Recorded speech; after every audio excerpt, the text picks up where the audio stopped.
are okay. Good morning, everybody. Dave Schmidt along with Matt Nestor and producer Tom Warner. Saturday morning, April 23rd. Good to have you along. Let's go north of the state line right now.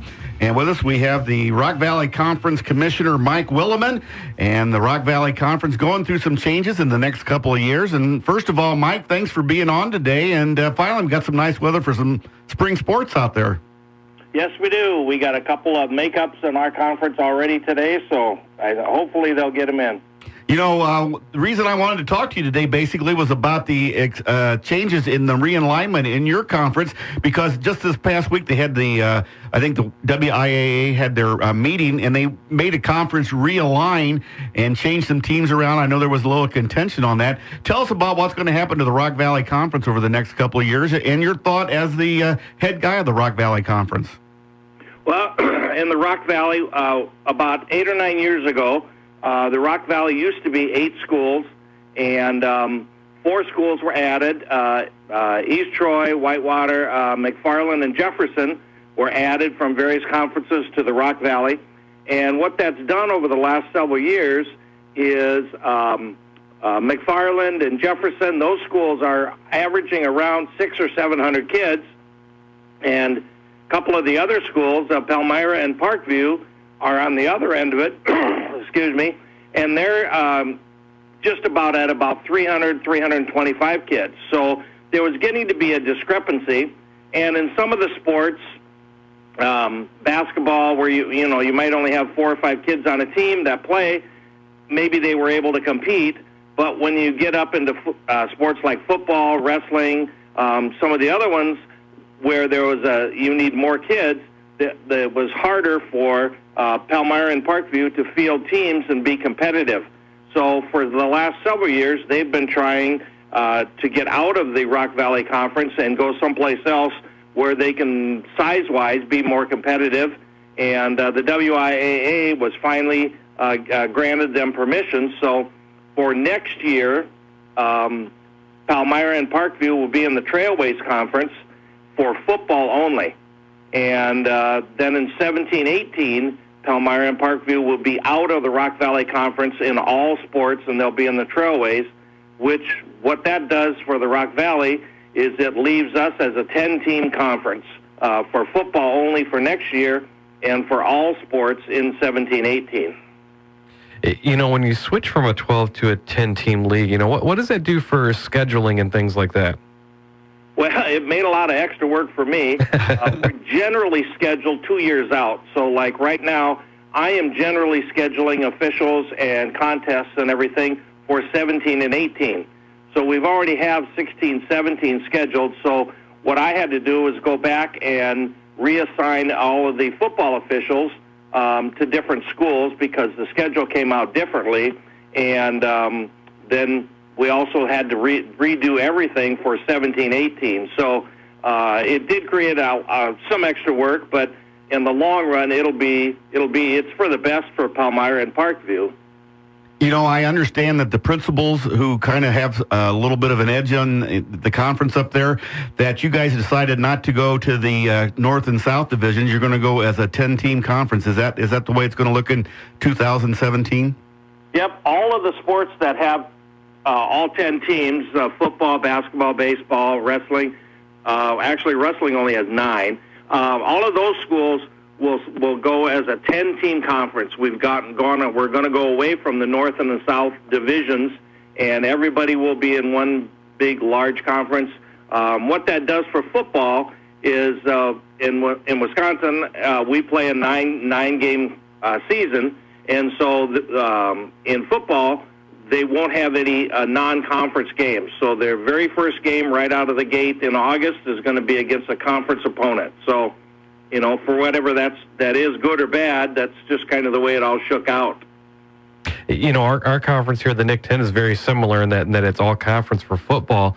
You know, is that a good or a bad thing? You know, if on the one hand, it makes the scheduling easy because you know you're going to play every year. You don't have to go search for those games. But, you know, sometimes I know coaches like to get out there and see something different, you know. What's the opinion of the conference on that?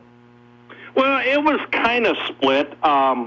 Most of the votes generally, because obviously somebody's got to be the smallest, and so now the two schools that are going to be the smallest out of the 10 remaining probably are the ones that tend to think that this is not a good thing. They would like to see us go 5-5, but I think we had like a 8-2 vote in most of the areas where there was a vote that had to take place in terms of how we were going to rearrange things. So there are still some schools in there that we're looking at Clinton. Clinton probably has about 375 or 80 students. So they're still competing against the McFarlands and the Jeffersons with the 600. So there's still a discrepancy, and not everybody likes it, but it's pretty near impossible to compete against a school that's exactly your same size, that's relatively close, that has about the same quality program you have. So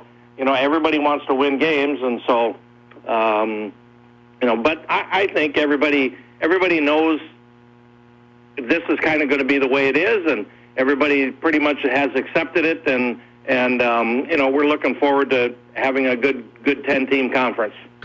And we're talking to Mike Willeman, who's the Rock Valley Conference Commissioner. That includes our local school, Beloit Turner, and a couple other ones. And Mike, we were talking in between before we came on the air. It's interesting that the WIAA takes a lot of involvement in realignment of Wisconsin. Down here, it's just like a bloody bath. Wild West. Yeah, it's a Wild West. Keep schools say, well, we're going to leave because we don't like you, da-da-da-da-da. How do you think of that as the commissioner when the big association gets involved in this, because they have to? Well, I don't know. It seems to work out pretty good for us. There's, like you mentioned at the start of the program, the Milwaukee area, they just realigned 40-some schools up there. And when the WIAA does that, they take about a 2-year process. They take input from schools, and both good and bad, and then they come up with whatever decision that they think is best for everybody.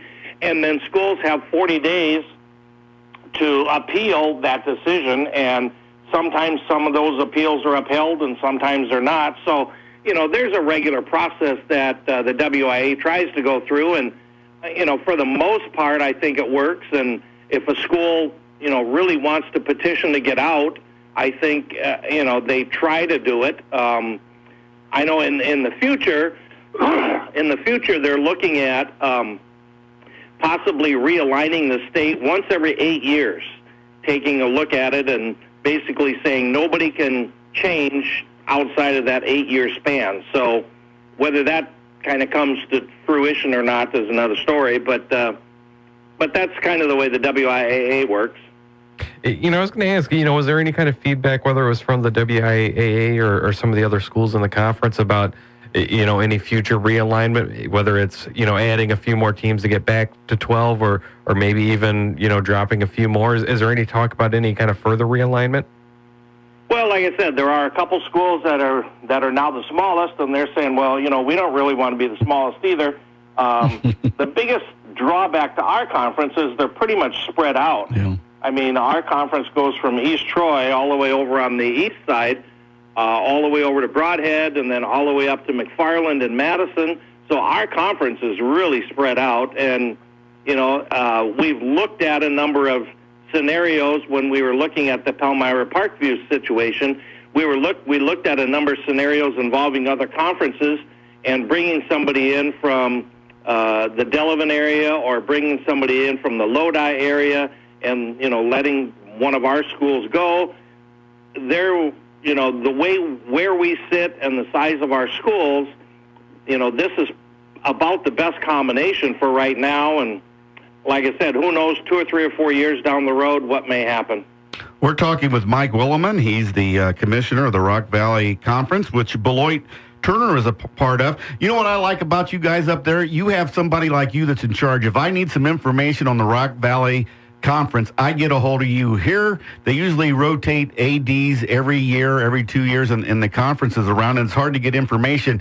You have a lot of responsibility as a conference commissioner. Can you tell us exactly what they expect of you, Mike? I mean, sometimes they expect miracles, I know, but I know that's a lot of work to it. Well, I took over this job 6 years ago. I was a retired school administrator, or I am a retired school administrator, and always had my finger in sports as an official and as a coach. So it was something that I just really looked forward to doing when I retired. I'm responsible for working with all the athletic directors and the principals, and we create all of the schedules for all the sports. I hire all of the varsity officials. The athletic directors hire the lower level officials for all the JV and freshman contests. I'm responsible for ordering and kind of coordinating the all-conference teams, getting that out to the media. I organize all of the, we have a lot of non-athletic events, and I coordinate and work with the various people in terms of getting them their awards and their plaques and certificates and all that for band, the honors band, honors choir. At the end of the year here, coming up May 1st, we have an academic banquet where we recognize the top 10 academic kids from each school. And so there's 120 plaques that need to get ordered and make sure all the names are spelled correctly and all that stuff. So, it's a pretty all-inclusive job, but it's something that I really enjoy doing, and it kind of keeps my finger in working with kids and principals and everything. So it's certainly something that I enjoy doing. Another thing we were talking about earlier in between on breaks there is the success factor vote up there and how close that was. That's a big source of controversy here in Illinois. The public schools love it. The private schools don't. It does seem to punish them pretty hard. What was kind of the thought process, and was there surprise on how the vote turned out on that? Well, I was surprised that it was as close as it was. I think when they voted on the success factor, or at least there was some discussion of it a year or so ago, my impression was that people were really opposed to it. And so when I saw that the vote was relatively close this time, I guess I was surprised at that.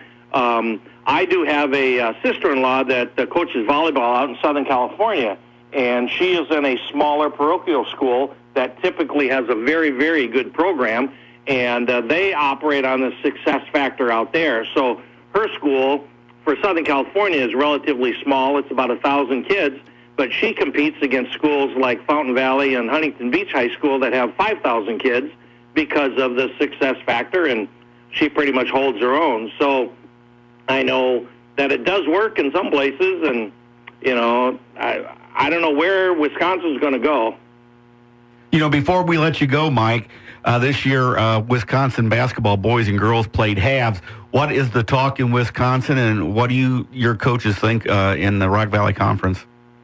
Well, when I was at the all-conference meetings, the boy coaches, it never really got brought up. I know in the girls, I think the general consensus of the girl coaches was that they didn't like it.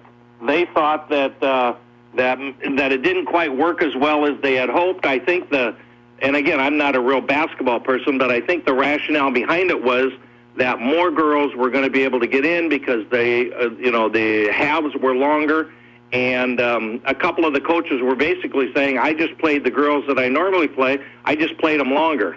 So, yeah, so I don't think that it really went over real good with the coaches, just a few that I heard talking. So I'm not really up on where it's really going to go statewide, but that was the general feeling of our guys. Mike, thanks so much for being on today. We appreciate it. We always love hearing from our friends up north, and continue good luck with the Rock Valley Conference. It's a class conference. Thank you very much. It's, like I said, it's a great group of schools, a great group of kids, and I really enjoy getting out and watching them. So thank you very much. You bet. We've been talking to Mike Willeman, the commissioner of the Rock Valley Conference. If we could do that with the Nick 10, get him a little commissioner, it's easy to highlight him in it. It is. Of course, somebody's got to want the job, too, I guess. Yeah, I know friends in Ohio that do it. It's a lot more work and a lot less pay. It's like being in radio. Well, and I'm sure the little bit that he told us about is probably only about half of what he probably ends up doing. Yeah, but it was interesting to hear how they do stuff up there. Yep. We're going to take a time out. We'll be back with our final segment right here on the State Line Sports Hour on News Talk 1440 WROK. You already have your